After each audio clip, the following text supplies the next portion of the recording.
Buenas tardes a todos y Buenas tardes. bienvenidos de nuevo a un directo desde nuestra cuenta de Instagram. Yo soy Rocío Martínez y soy responsable de comunicación de la unidad de negocio de cuidados intensivos. Hoy tenemos el enorme placer de contar Vale. con un profesional súper polifacético. Él es Isidro Manrique y es conocido en redes sociales como el enfermero del pendiente. Isidro trabaja como enfermero de UCI en Castellón, pero además es poeta, es blogger, es docente. Isidro, ¿cómo sacas tiempo para todo? Cuéntanos un poco de tu experiencia, tu trayectoria, los proyectos en los que participas. Bueno, pues buenas tardes a todos. Muchas gracias a Vigon y a ti por la invitación de estar en directo con toda la gente, con todas las enfermeras y enfermeros que están conectados y también muchos estudiantes de enfermería que también nos siguen. Uh-huh. Pues bueno, yo creo que es una característica de las enfermeras, ¿no? Ser polifacéticos y llevar 500 cosas a la vez y tener un montón de proyectos a la vez y intentar que todos ellos salgan bien, ¿no?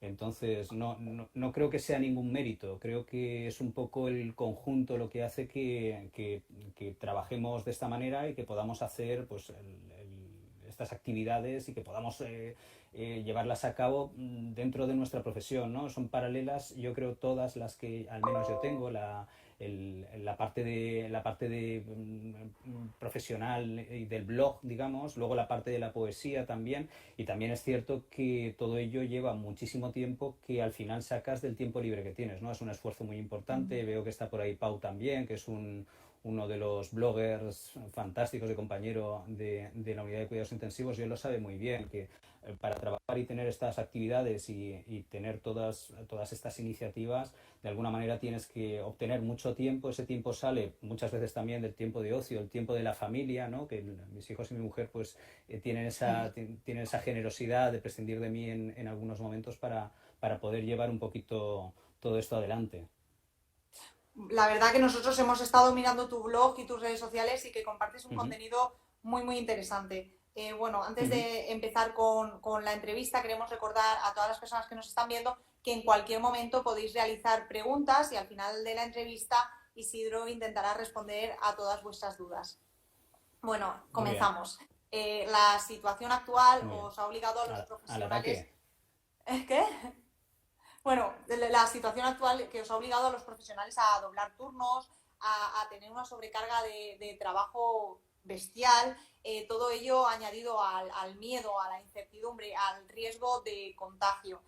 ¿Cómo estáis viviendo esta situación desde dentro de las UCIs? Yo creo que, bueno, sí, efectivamente lo que comentas es cierto, pero también es verdad que nosotros en la zona, por lo menos en el hospital donde yo trabajo en la zona de Castellón, los hospitales, mi hospital en concreto, que es el Hospital Provincial de Castellón, nos ha dado mucho tiempo a prepararnos con anterioridad. Vimos lo que sucedía en China, parecía que estaba todo bastante tranquilo allí por la información que nos llegaba, pero también es verdad que luego cuando pasó a Italia ya nos pusimos un poco en alerta. Y en el momento en el que Madrid se desbordó absolutamente, y yo sé que hay mucha gente que nos sigue desde Madrid también, y les mando un abrazo muy grande porque allí realmente fue tremendo lo que sucedió y lo que tuvieron que vivir. Yo creo que ni de lejos hemos llegado en nuestra zona, en nuestro hospital en concreto, a los límites a los que se han llegado allí, ¿no? De desbordamiento absoluto de las unidades de cuidados intensivos, de la parte de urgencias desbordada, el IFEMA. En nuestro caso nos ha dado tiempo, y eso ha sido una fortuna en nuestro hospital y en nuestra unidad de cuidados intensivos, de prepararnos a lo que nos iba a llegar. Es cierto que hemos tenido un cambio de turnos, hemos prescindido de días libres, la gente que tenía mañanas fijas, pues Ana Fernández, que también es una de las compañeras que estaba trabajando pues de refuerzo de mañanas y realizando técnicas de exterior de la que lleva pues sobre todo las técnicas que vienen del hospital, pues se tuvo que adaptar nuevamente al turno rodado en fin, hemos tenido todos que adaptarnos un poco a esta situación. Pero fíjate que a mí me parece muy curioso y muy destacable el hecho de que nadie desde el principio de la unidad, ni enfermeras, ni auxiliares, ni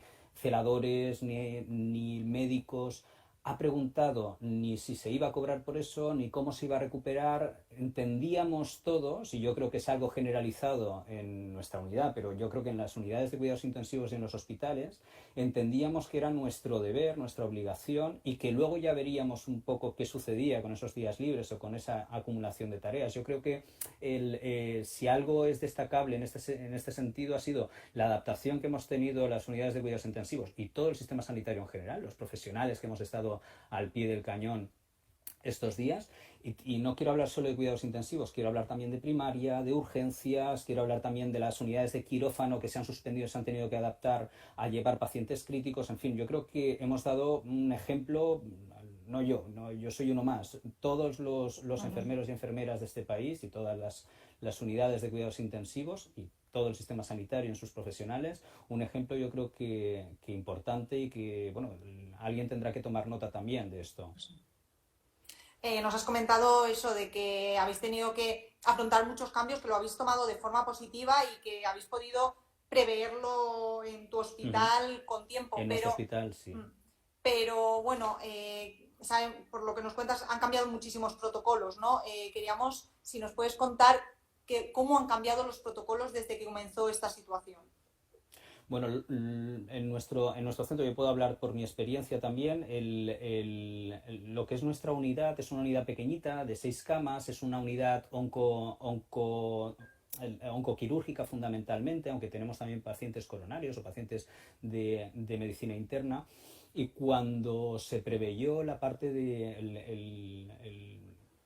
el acceso de pacientes o el ingreso de pacientes COVID, era muy, muy, muy importante, sobre todo la parte de prevención. Yo creo que es un poco lo que ha dificultado más, y la diferencia fundamental en los protocolos que tú comentas era la mínima exposición que teníamos que tener los profesionales que entrábamos a atender a ese tipo de pacientes y el mínimo riesgo posible.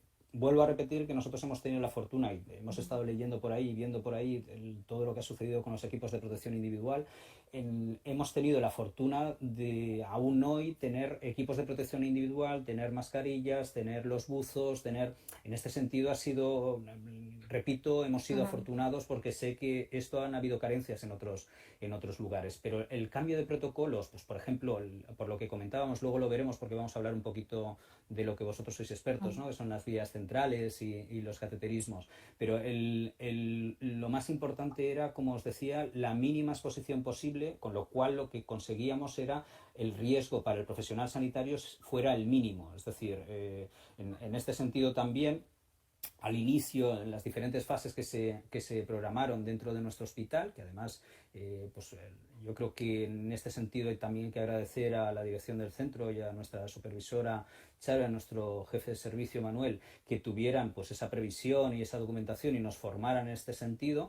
Lo que conseguimos fue que tuviéramos una unidad que hasta los 4 pacientes COVID fuéramos independientes, digamos, del resto del hospital, es decir, que esos pacientes no tuvieran contacto con otros pacientes no COVID, precisamente no solo para evitar el contagio de los profesionales, sino también el contagio con otros pacientes que también son críticos, porque esto también es importante destacarlo. Los pacientes críticos han seguido necesitando unidad de cuidados intensivos. Y ahí en nuestro hospital, y yo creo que en el Hospital General de Castellón, lo que conozco más próximo, se han abierto UCIs que se llamaban limpias, donde se ingresaban a los pacientes que no eran COVID pero necesitaban cuidados intensivos, ¿no? Entonces, en este sentido, el cambio de protocolos, venimos hablando un poco del tipo de ingreso, el tipo de tratamiento que se le ha aplicado no era muy diferente a un paciente crítico,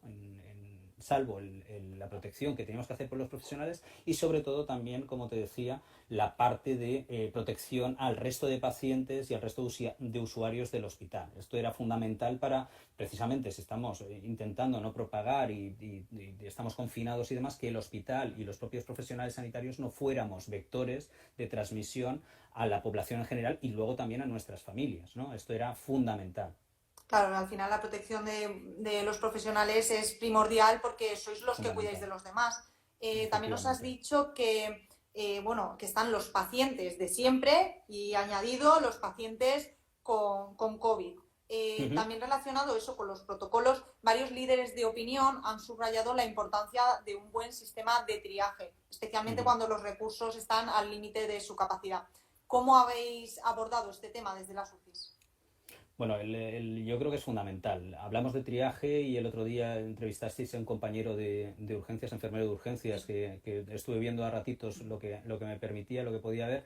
Y efectivamente la gente de urgencias, los compañeros de urgencias han hecho un trabajo, además son tal vez los más expuestos, ¿no? Porque junto con los compañeros de atención primaria, porque ellos cuando tienen una atención a un paciente no saben, no tienen las pruebas solventes de que ese paciente pueda o no pueda ser COVID, ¿no? Por lo tanto, hay que tratar, tanto en urgencias como en atención primaria, a toda la gente como si fuera efectivamente contagiosa. En nuestro caso, muchas veces, con ese triaje ya realizado, no siempre sucede, ¿eh? En este momento ya prácticamente todos los pacientes vienen filiados porque las pruebas que se están haciendo ya intentan detectar lo antes posible si es o no portador de COVID, ¿no? Y de esa manera nosotros nos podemos proteger en mayor o menor medida dependiendo de si es o no contagioso. Podemos tratarlo como un paciente crítico normal, con la precaución normal que hay que tener con cualquier tipo de paciente, no solo con los COVID, sino con los gripe A, con una hepatitis, con cualquier otro paciente que pueda tener un componente contagioso, y el paciente realmente COVID, que es el que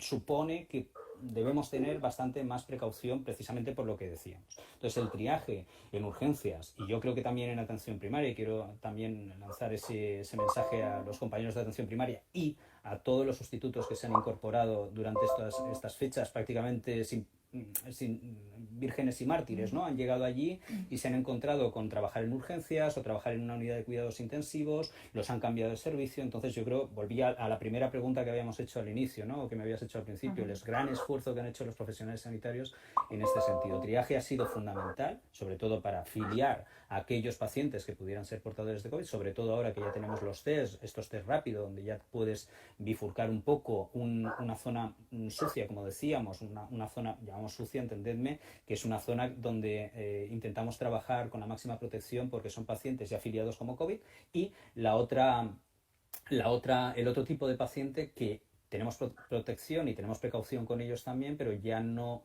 tiene ese índice de contagiosidad que pueda tener un paciente COVID. Por lo tanto, pues sí, lo que decía Juan Carlos el otro día, pues efectivamente es así, y triaje y urgencias en concreto nos hacen y nos facilitan muchísimo el trabajo a las unidades de cuidados intensivos, y también los compañeros de atención primaria que muchas veces pues prácticamente se han encontrado desbordados sin otro modo de proceder, porque los medios que nosotros tenemos en las unidades de cuidados intensivos a lo mejor no son los que ellos tienen en este momento. Esto también hará, y es otra reflexión nueva que tenemos que hacer, el tratamiento, cómo de alguna manera afrontamos a los compañeros de atención primaria, cómo van a atender la gente que está en atención al público y que ve un montón de pacientes, cómo va a atender a partir de ahora a los usuarios de la sanidad pública. No solo las relaciones que vayamos a tener entre nosotros a nivel social,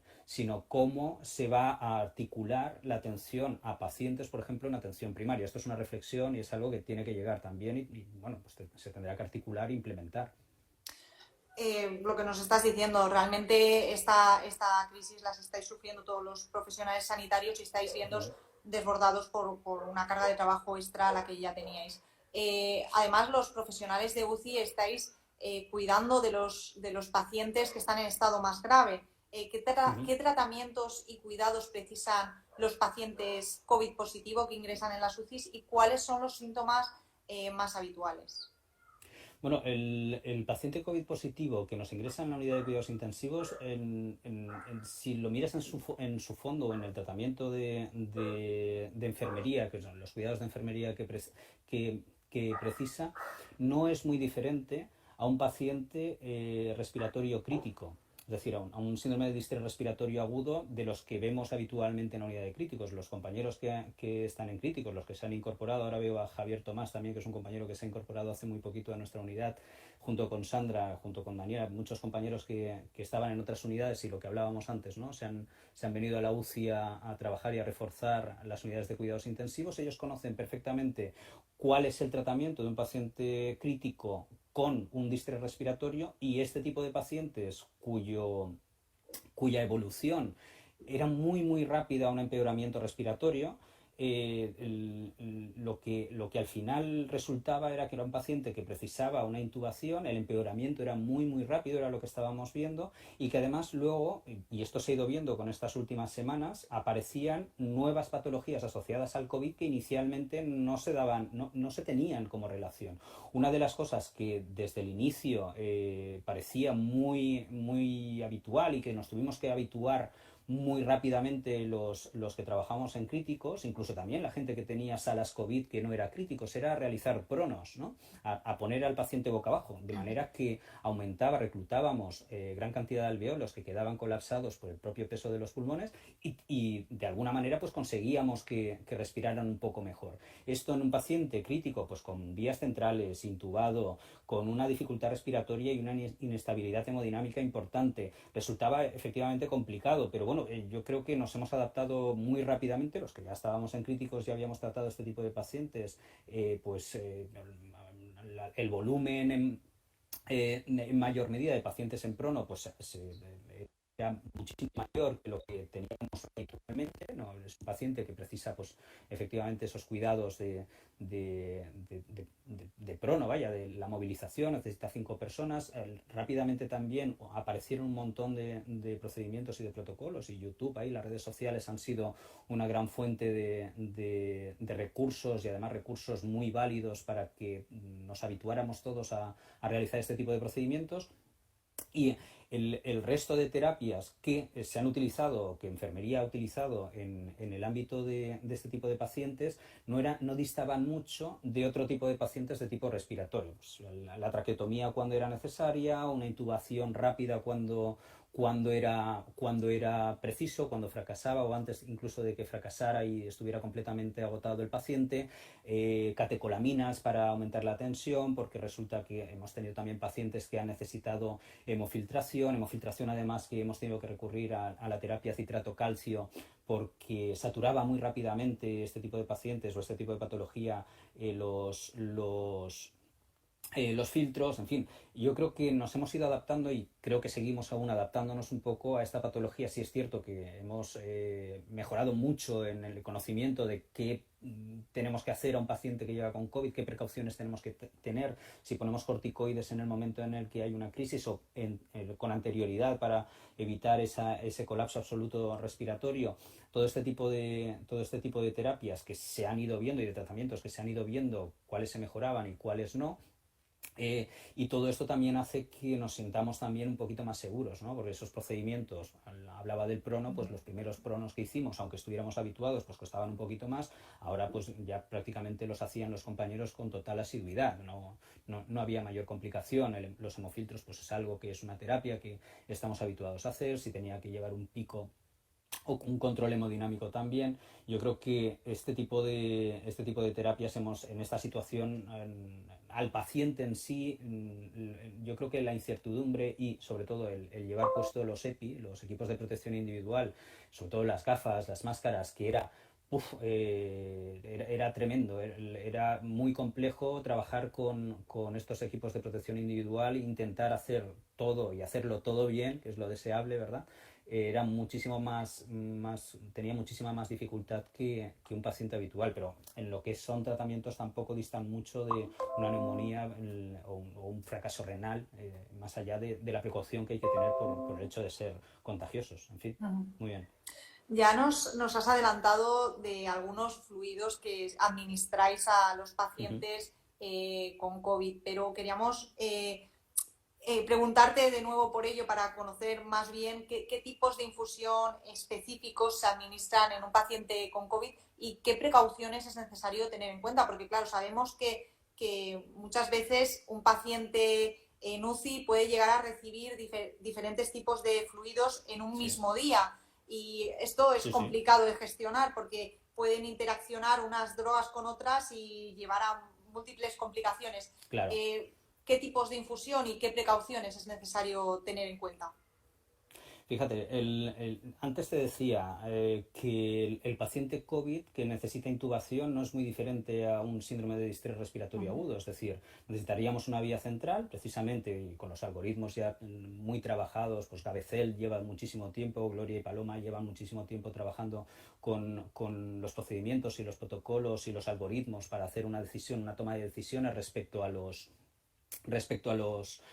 las vías y los accesos venosos que precisan este tipo de pacientes, pero volviendo un poco al inicio, cuando hablamos de paciente COVID, no nos ha resultado, a mí, si alguien opina lo contrario, por favor que lo diga y lo debatiremos, pero no me parece muy diferente a otro tipo de paciente con un fracaso respiratorio, es decir, necesitábamos, en el caso de fracaso respiratorio, una intubación orotraqueal, por lo tanto, necesitábamos a ese paciente pseudoanalgesiado y con una miorelajación, precisamente para que esa ventilación con unas PIPs, con esa presión al final de la aspiración elevadas, no provocaran tos y que no tuvieran un barotrauma. Esto era importante, ¿no? Esa miorelajación junto con una pseudoanalgesia.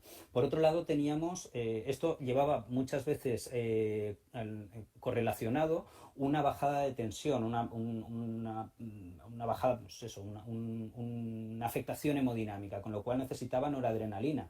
La noradrenalina, en principio, es una droga, es una amina que debe ir sola, precisamente porque tiene una afectación muy directa sobre la tensión del paciente, tanto si se queda sin perfusión en unos segundos, los que estamos en Críticos y los que estáis y nos seguís y estáis escuchándonos en Críticos lo sabéis. Yo los sustos mayores que me he llevado es cuando se me ha parado una bomba de noradrenalina a dosis altas y de repente el paciente se queda sin tensión. También es cierto que cuando la vuelves a reiniciar rápidamente remonta esa tensión. Pero bueno, estamos hablando, fíjate, ya de dos luces. Tendríamos la pseudoanalgesia por un lado, luego tendríamos las aminas, en este caso la noradrenalina, que es de elección en otro caso, y luego la fluidoterapia, que no puede ir ni por un lado ni por otro porque las manipulaciones en este sentido no son buenas, y las emboladas en el caso de la noradrenalina y de la pseudoanalgesia, en el caso de la medicación, por ejemplo los antibióticos o los corticoides o el pantoprazol, no son ni recomendables ni, en fin, no se deben hacer, ¿no? Entonces, en esta situación, lo que hemos intentado siempre es que tuviéramos al menos 4 luces o 4 vías de acceso junto con la arteria. Esto es muy importante también en este tipo de pacientes, 4 luces al menos para poder perfundir todas las drogas con absoluta seguridad al paciente, ¿no? Yo sé que vosotros, por ejemplo, Vigon, tenéis hasta 7 luces en una vía central, en vías centrales, yugulares o subclavias. Entonces, tampoco es necesario llegar a tanto, al menos nosotros no hemos necesitado tanto, pero sí 4 luces en vías subclavias. Incluso en algún caso hemos necesitado un PIC añadido en este sentido, y arteria, y en algún otro caso también un catéter de hemofiltro para proceder, en este caso en femoral, para proceder a una hemodiafiltración venovena continua. Es importante también tener en cuenta que existen tanto APPs como tablas de compatibilidad de medicamentos, porque luego cada facultativo y cada unidad de cuidados críticos tienen sus propias, están habituados a una serie diferente de tratamientos. En nuestro caso, pues por ejemplo, lo que se utilizaba era el Nimbex, o era el Dexdor, o era el Propofol y el cloruro mórfico, ¿no? Para mantener esta pseudoanalgesia con relajación. Entonces, las compatibilidades entre estos medicamentos era importante tenerlas en cuenta. Hay tablas, recuerdo una del Clínic de Barcelona, que además salió hace muy poquito publicamos hace muy poquito en el blog, la última de las entradas en el enfermero del pendiente, precisamente era estas tablas, porque es algo muy recurrente, ¿no? Se puede utilizar el midazolam con el propofol, se puede utilizar el Nimbex con el glucosalino. Pues estas consultas a través de privados en Instagram o en Twitter han sido muy habituales, y realmente pues tenemos, había una cita que se le atribuye a Einstein, pero no es seguro, ¿no? Dejarlo ahí en interrogante, que lo que está escrito mejor no mantenerlo en la memoria, ¿no? Saber exactamente, si yo puedo ir a una tabla y encontrar si es compatible o no, es bueno tenerlo. Y ahora ya no solo está en el papel, podemos encontrarlo en nuestro móvil a través de estas apps, pues Stabilis, por ejemplo, o la app que hizo Sonespaces, que es el servicio de farmacia de Sonespaces, que esto nos facilita muchísimo el trabajo. Los farmacéuticos hospitalarios, yo creo que además son los grandes desconocidos, y en esto nos facilitan muchísimo las cosas. Yo creo que, fíjate que estamos hablando siempre de equipo, ¿no? Y en este sentido yo creo que es importante reconocer cada uno el trabajo que tiene, porque al final el beneficiado de todo esto es nuestro paciente, ¿no? Bueno, ya nos has adelantado un poquito sobre vías que Ujú. utilizáis. Queríamos concretar qué vías son las más utilizadas y cuáles son las que representan un mayor riesgo. Bueno, pues aquí me tengo que ir directamente a bacteriemia cero, ¿no? Aquí Ujú. no, por el hecho de que el paciente sea COVID o no COVID, tenemos que seguir los procedimientos y los protocolos de bacteriemia cero y todas aquellas mejoras que luego se han ido implementando. En principio nosotros, si hablamos siempre de un paciente que precisa diferentes luces, esto es importantísimo, yo creo que hay que destacarlo mucho, ya que hay muchas enfermeras que veo que están en el directo y que seguramente nos verán después por los seguidores, por la mayor parte de seguidores que me siguen y me comentan y miran, la intervención de las enfermeras en la decisión, en la toma de decisiones de los algoritmos es fundamental. Yo creo que normalmente cuando hay que poner una vía central, en muchos casos, yo hice una encuesta hace algún tiempo en Instagram y prácticamente el 50% de las veces la decisión sobre el número de luces que hay que poner en una vía central la toma el médico.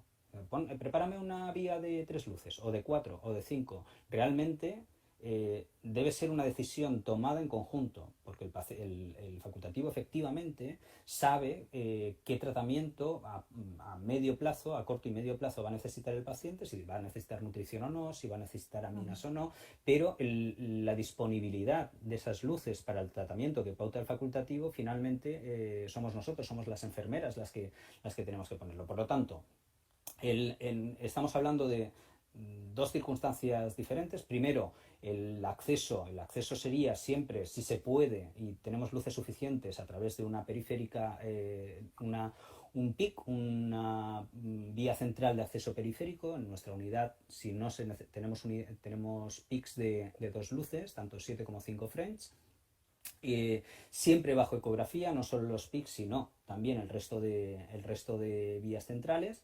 Luego sería la subclavia, luego la yugular y por último la femoral. Este es el orden correcto para canalizar estas venas. Claro, si estamos hablando de que necesitamos a lo mejor 7 luces, no es el caso, yo no he tenido ningún caso en el cual se necesiten tantas luces, pero estamos hablando de, si no recuerdo mal, un 12 French, vuestra vía, la vía que tiene Vigon de 7 luces, es un tamaño 12 French. Claro, 12 French necesitaríamos un canuto bastante gordo de vena con un flujo elevadísimo para que pudiéramos acceder a través de una periférica, ¿no? A través del brazo, del axilar, a lo mejor tal vez llegaría en algunos casos. Entonces, finalmente ese tipo de vías se ponen a nivel subclavia y yugular y la ponen efectivamente los facultativos con nuestro apoyo. En nuestro caso, ya te digo que la primera decisión que se toma es siempre PIC, siempre que no se prevea más de 2 luces de necesidad. Siempre es un PIC de 2 luces, distal y proximal. En segundo lugar, si necesitáramos más de 2 luces, nos iríamos a una subclavia. En tercer caso, la yugular. Y en último caso, ya y solo se utiliza de manera de emergencias, la femoral. Sí que es cierto que, por ejemplo, para los hemofiltros, sí utilizamos, en nuestro caso, en nuestra unidad, las femorales. También es importante, yo creo, destacar que la mayor complejidad que hemos encontrado nosotros, y antes escuchaba algún comentario, leía algún comentario de los que aparecían por aquí abajo, ¿no? Él decía, ¿no? Y cuando se empañan las gafas, yo creo que estaremos todos de acuerdo que lo más complicado que hemos tenido, por lo menos en mi experiencia, es intentar canalizar una arteria o un PIC con el equipo de protección individual puesto, con las gafas, con la pantalla, con sudando. Yo afortunadamente no llevo gafas, pero los que llevaban gafas se empañaba completamente. Y bueno, la dificultad mayor en este sentido, el cuidado no es muy diferente al que veníamos hablando de un paciente, digamos, crítico, pero sí, y las necesidades de luces tampoco, porque hemos hablado al principio que los tratamientos no distan mucho de un paciente crítico convencional, pero sí es importante tener en cuenta que el acceso venoso de manera estéril, que es como se debe hacer en este caso de las vías centrales, se dificulta muchísimo, muchísimo, muchísimo portando un EPI. Esto es realmente, bueno, en fin, nos ha hecho sudar mucho, no solo por el EPI, sino porque en una arteria radial, por ejemplo, intentar pasar el pelo por, por introducir el catéter a través del pelo ha sido a veces una odisea. Pero bueno, finalmente, pues ya decíamos al principio, las enfermeras nos adaptamos a todo y, y bueno, sale bien, al final sale bien. Claro, al final el EPI es imprescindible, pero ya nos han comentado también otros profesionales que, claro, dificulta mucho las técnicas y bueno, pero es imprescindible en estos momentos y es lo que toca. Sí, sí. Además de infundir, también se deben de realizar otro tipo de manipulaciones sobre el dispositivo de administración intravenosa, como desinfectar este dispositivo. ¿Cuántas Ujú. manipulaciones se pueden realizar a lo largo de un día sobre un dispositivo de este tipo? Bueno, pues dependerá mucho también del estado del paciente, ¿no? Y del tratamiento. Esta es otra de las claves, y está muy bien esta pregunta porque es otra de las claves del paciente COVID. En muchas ocasiones lo que hemos hecho ha sido intentar reajustar, y esto vuelvo al principio del trabajo en equipo, qué importante es esto, ¿no? Y nuestros facultativos, lo importante que es que también escuchen a las enfermeras, ¿no? El modo de trabajar, porque la administración de esos antibióticos, por ejemplo, se puede demorar y se pueden perfundir en 24 horas. Vuelvo otra vez a reconocer el trabajo de los farmacéuticos hospitalarios. Hay antibióticos que se podían poner, por ejemplo, el Tazocel en 16 horas. Entonces ajustábamos los tratamientos antibióticos en perfusiones continuas de manera que la manipulación sobre la vía del paciente y además el acceso de un profesional mediante el equipo de protección individual fuera el mínimo posible.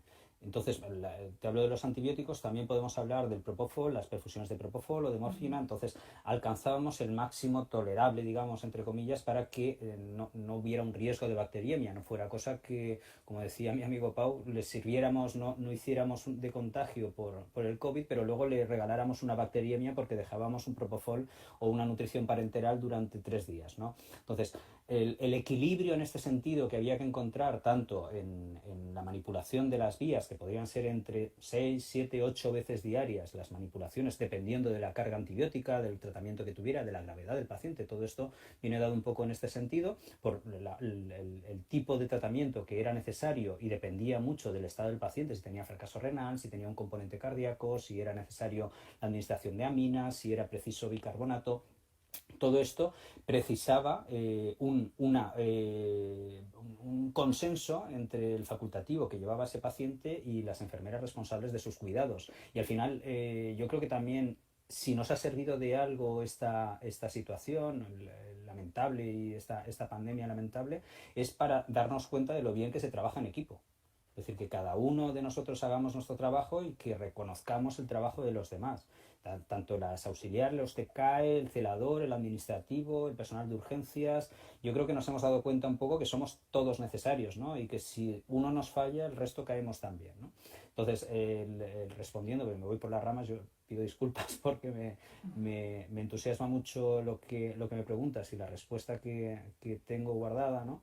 Pero es importante que en este sentido tengamos en consideración que en este tipo de pacientes las mínimas exposiciones posibles, no solo de la vía, sino también del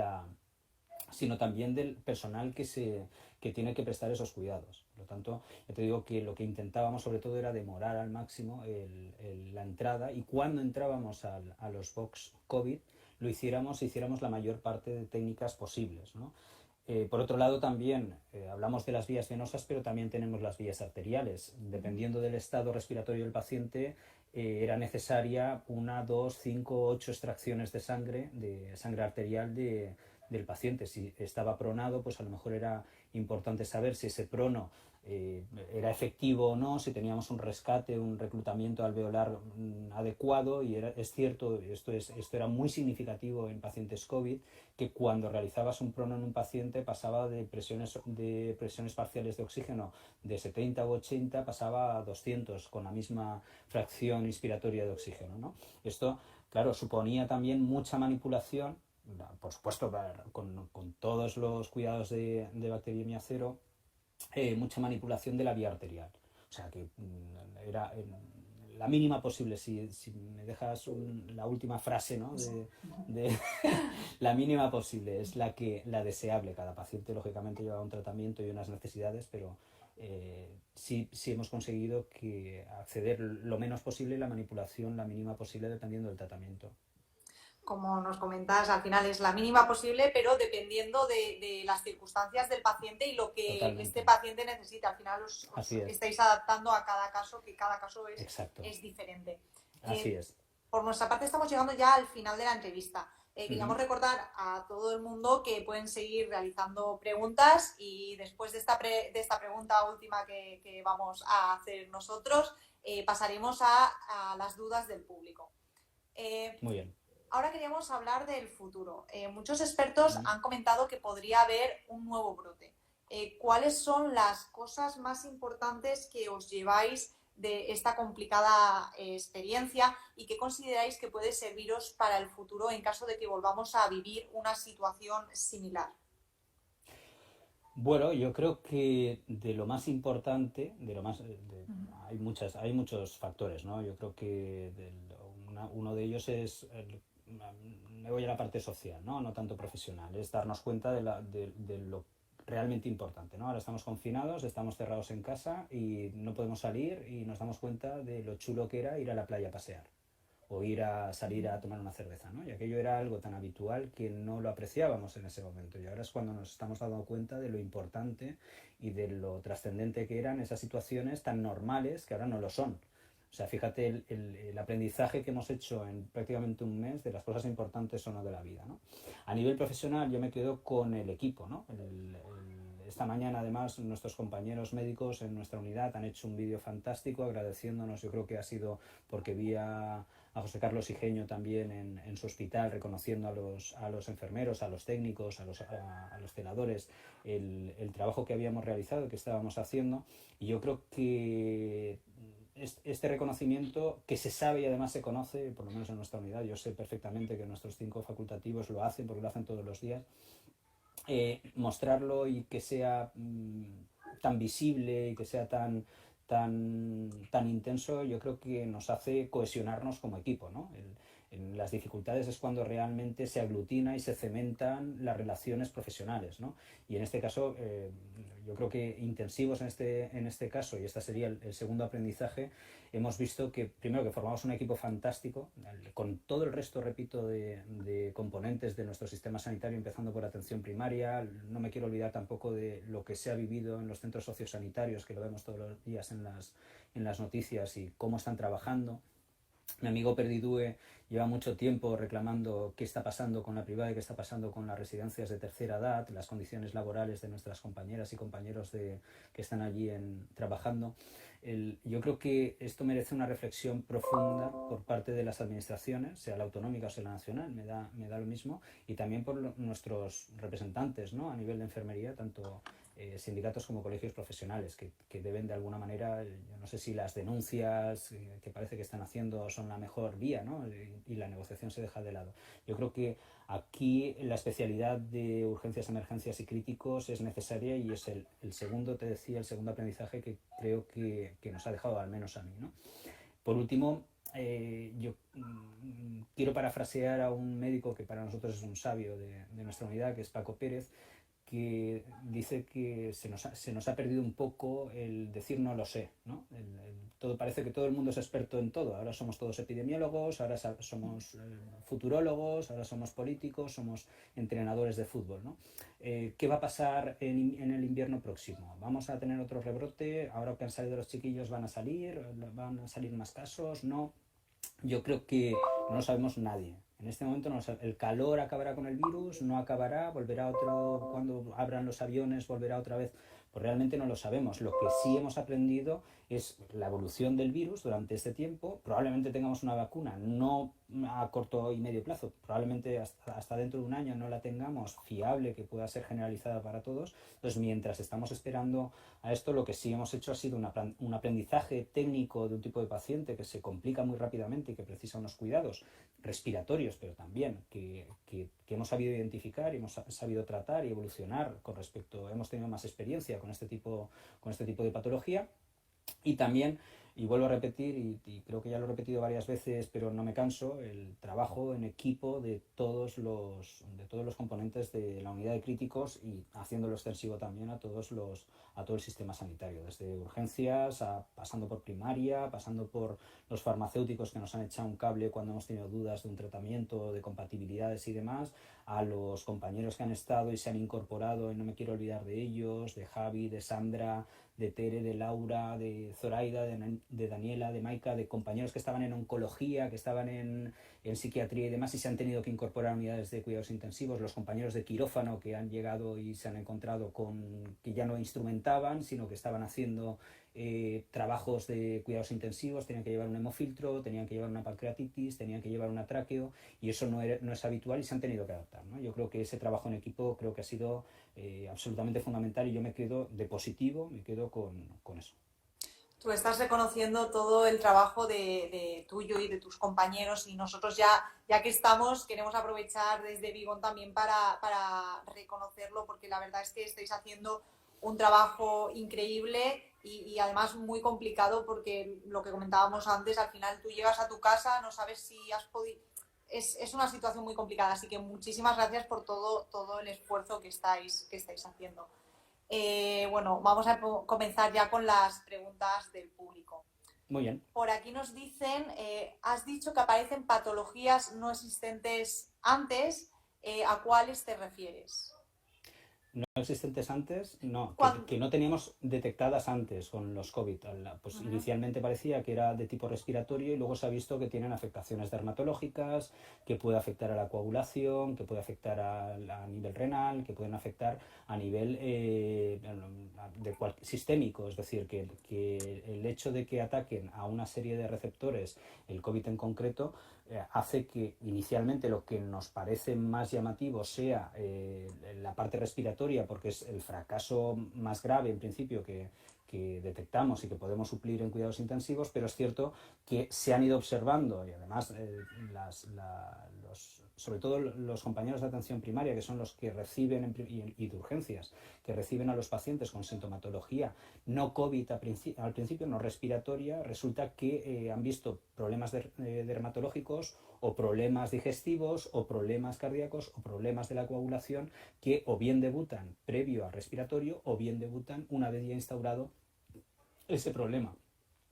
Entonces, vuelvo a decir, seguimos informándonos y conociendo más cosas de cómo obra este virus. Pero bueno, la parte, digamos, de patología, yo preferiría, en este sentido, la dejo apuntada aquí y si queréis luego mandamos algún enlace. Pues por ejemplo, el SEMES tiene un repositorio magnífico de información y os lo aconsejo no solo como web, sino también como recurso COVID. Yo creo que tiene un magnífico repositorio de información referente al COVID, de cómo actúa, de qué se está detectando, las últimas novedades y bueno, si alguien tiene más interés en conocer la parte no tanto de cuidados, que es de lo que yo más puedo hablaros, sino la parte más del tratamiento y de la patología en sí, de la clínica, pues sin ninguna duda el SEMES, yo os reitero que tiene un repositorio de lo mejor que yo he encontrado en redes y en internet.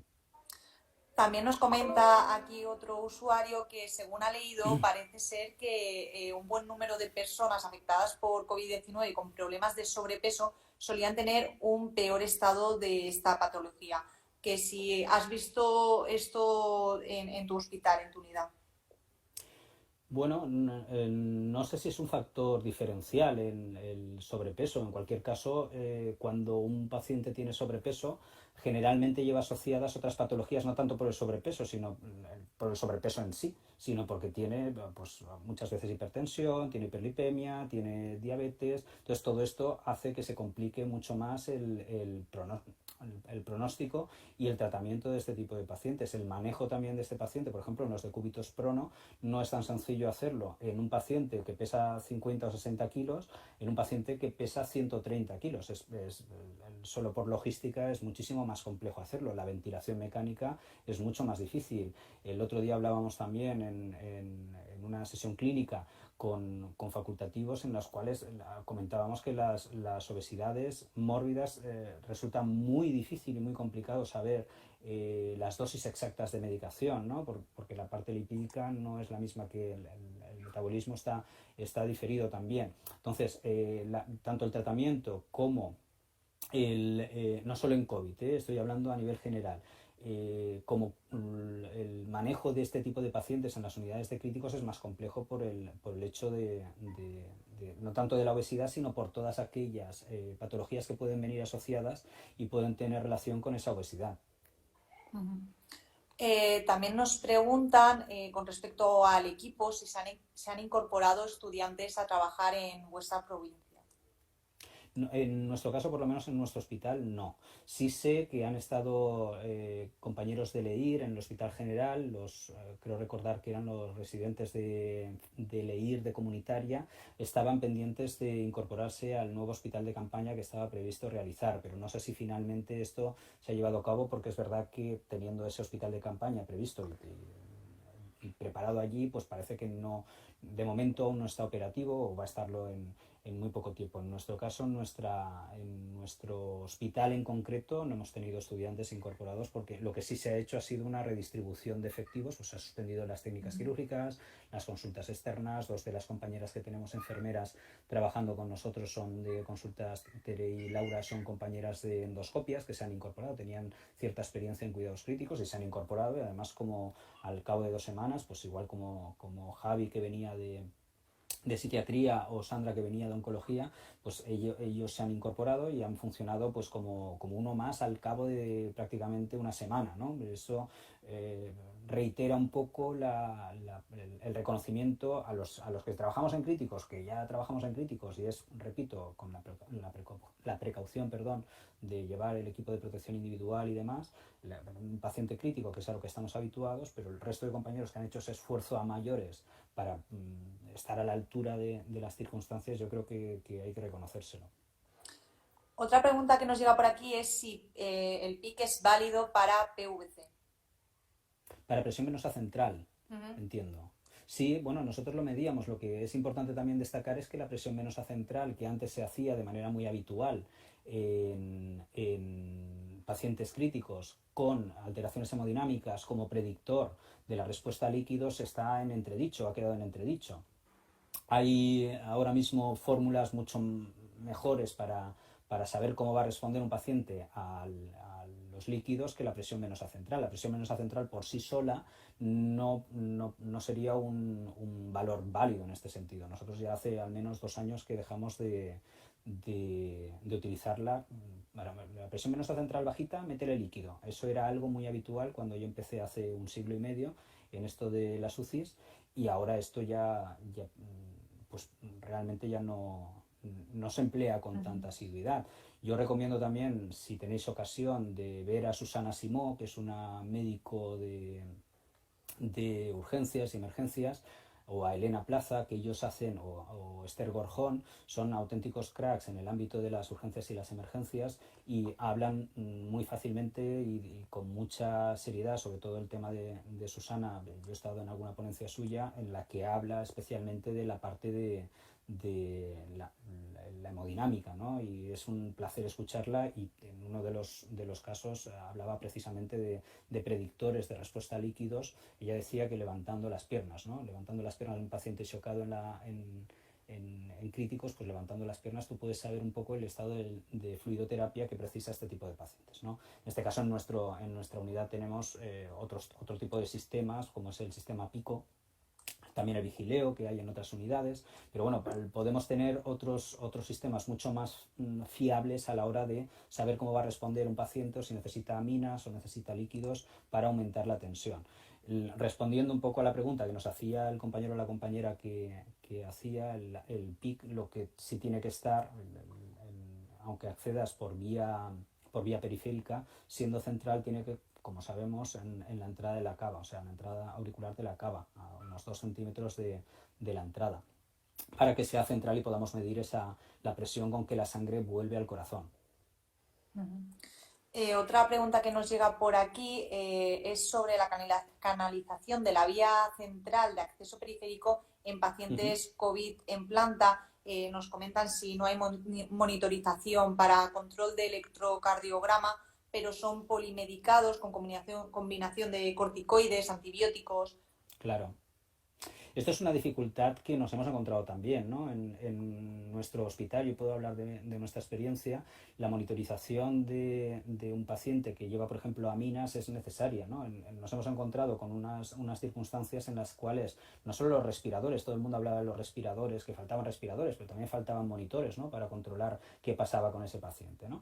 La implantación de una vía central de acceso periférico debería ser siempre bajo monitorización para evitar precisamente, primero, mediante ecografía, ecoguiado, que ya se está implantando, yo creo que ya es algo bastante común y bastante habitual dentro de las unidades de cuidados intensivos. Y por otro lado también, no solo por saber dónde accedemos a la vena o por dónde accedemos a la vena o cuál es a mí me gusta mucho esta frase que dice Gloria Ortiz mucho, que es una experta en canalización ecoguiada, el capital venoso de los pacientes, ¿no? Conservar el capital venoso de los pacientes y no hacerle multipunciones, tenerlo monitorizado, como decía, ecográficamente para la punción, y por otro lado también tener monitorizada para saber que el acceso al que estás llegando, esa punta de catéter, no se nos va a yugular, que se puede comprobar con el ecógrafo, o nos pasamos de frenada y nos metemos dentro del corazón y empieza a hacernos arritmias, tanto directamente como en las movilizaciones. Por lo tanto, cuando hay que implantar una vía central de acceso periférico, un PIC, lo recomendable siempre es, en nuestro hospital, los implantamos desde la unidad de cuidados intensivos de manera domiciliaria, vamos a llamar así, nos llegan pacientes de cirugía o de oncología o de trauma o de hospital de día, se implanta, lo comprobamos y entonces damos luz verde al hospital de día o a cirugía o a oncología para que se utilicen y se empleen, pero siempre después de haber corroborado efectivamente que está bien implantado y que no hay ningún problema con él, ¿no? En este caso, los compañeros que están en sala, en este caso que hemos estado tan desbordados que muchas veces ha sido en nuestro caso Charo, la supervisora, la que ha tenido que implantar en ocasiones este tipo de vías venosas de acceso periférico, porque el resto de compañeros pues estábamos en la zona COVID, en la zona de intensivos. Volviendo ya un poquito a la normalidad, como parece que va a suceder en los próximos días, en las próximas semanas, pues volveremos nuevamente a implantar de manera domiciliaria. Nos llegarán pacientes de los otros servicios para implantarlos en UCI, donde sí tenemos ecógrafo y donde también tenemos monitorización constante durante la implantación. Vamos a ir a por la última pregunta porque estamos agotando el tiempo del directo, pero hay muchísimas preguntas. Te las mandaremos a ti para que puedas responderlas. Perfecto. Y lo publicaremos en nuestro blog. Bueno, vamos a por la última. ¿Podríais llegar a poner más femorales por estar más alejado de las vías aéreas y por evitar riesgo de neumotórax al pinchar una subclavia? Bueno, yo en principio Bacteriemia Cero, la gente que ha estado implementando procedimientos y protocolos respecto al cambio o no del orden por el cual se infectan en mayor o menor medida las vías, no difieren. Es como la femoral es una zona sucia porque se encuentra cerca del periné, cerca del pene o de la vulva y cerca del ano. En pacientes COVID, además, que generalmente no tienen un problema digestivo por el cual no hagan caca. Entonces, de hecho, se implanta de manera muy prematura, como es lógico, la parte de nutrición enteral. Con lo cual su sistema digestivo sigue funcionando. Si tenemos una vía femoral muy próxima a la zona del periné, pues lógicamente, como todos podemos entender, las posibilidades de que se ensucie y se infecte pues son mucho mayores que si es una subclavia. Cuando nosotros implantamos una subclavia y el paciente puede llevar mascarilla si está consciente y si está intubado, realmente en la intubación ya tienes directamente sellado la vía aérea. Otra cosa es que tengas que aspirarlo o no, entonces ya tienes que hacer una desconexión, salvo que sea por circuito cerrado, que también es algo que hemos implementado en prácticamente todas las UCIs con este tipo de pacientes. Pero claro, vuelvo otra vez a una de las primeras preguntas y así nos queda una entrevista redondísima, ¿verdad? No es un paciente muy diferente a una gripe A, por ejemplo, ¿no? Entonces, en una gripe A donde existe también riesgo de nebulización o o de vaporización de esos virus, tampoco pondríamos subclavias o tampoco pondríamos uvulares porque están muy próximas también a la cabeza o a la orofaringe del paciente y nos puede pues, toser o puede... Lo importante yo creo es mantener siempre, yo creo que es un aprendizaje que hemos hecho desde esta situación, mantener los máximos sistemas de protección de los profesionales que estamos asistiendo. Es decir, que si hay que intubar hay que hacerlo con mascarilla, hay que hacerlo estéril, hay que hacerlo con gafas protectoras, pero no porque sea COVID, sino porque un paciente que te entra por urgencias, en este momento ya no vamos a saber si es COVID o no, porque no vamos a tener tiempo de realizarle esa prueba. Si llega con los compañeros de atención primaria, los compañeros de urgencias y emergencias del 112, de la SAMU, van a tener que estar al máximo concentrados en la protección que tienen que tener sobre sí mismos, porque cuando atiendan a un paciente que esté en un tráfico, por ejemplo, o esté en su domicilio con un shock y tengan que intubar, no saben realmente qué patología de base puede tener y si puede ser COVID positivo o no. Por lo tanto, ya para acabar y para cerrar, yo sí os pido a los compañeros que estáis trabajando, sobre todo a pie de calle, que os protejáis al máximo y que no dejéis pasar una mascarilla, que os protejáis al máximo, porque al final somos nosotros los que tenemos que echar el resto y cuidar a nuestros ciudadanos, no podemos caer enfermos. Claro, al final es que esto no debería ser algo puntual, debería, claro. ya que has llegado a esta situación, por desgracia que ha llegado a esta situación, que se mantenga, porque ya no solamente ante pacientes de COVID, ante pacientes con cualquier otra enfermedad, vosotros tenéis que protegeros, no podéis estar expuestos a las enfermedades que pueda tener cualquier paciente que vosotros vais a salvar y a cuidar. Bueno, hay un montón de preguntas, también hay muchas relacionadas con el midline.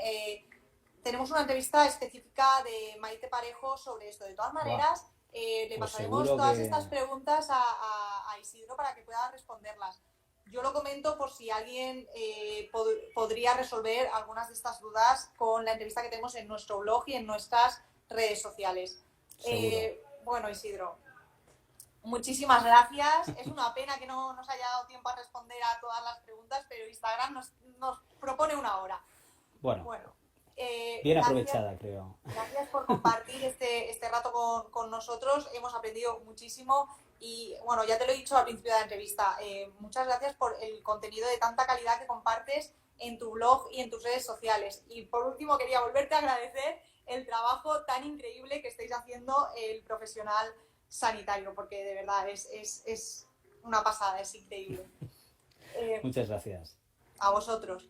Y bueno, a lo largo de la semana subiremos esta entrevista en vídeo y también la podréis encontrar en nuestro blog. Muchas gracias y bueno, hasta luego. Hasta la próxima. Hasta la próxima. Chao. Chao.